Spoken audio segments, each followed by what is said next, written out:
আমি মনে করি বীরভূম জেলায় কোনোদিন এই ধরনের কালচার ছিল না। কেন হলো? এই এসপি আসার পর এই কালচারগুলো হয়েছে।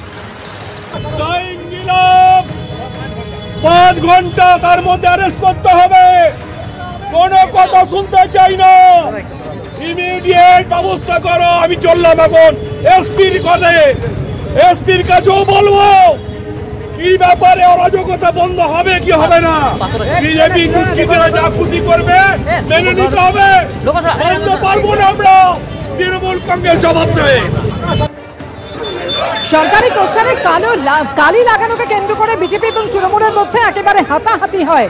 সংস্কারের জন্য বরাদ্দ 30 কোটি কোথায় গেল? টাকা লোপাটের অভিযোগে সরকারি পোস্টারে কালি লাগিয়ে দেওয়া হয়। আর তারপরেই শিউড়ির বিধায়ক বিকাশ রায় চৌধুরীর পুলিশকে হুঁশিয়ারি।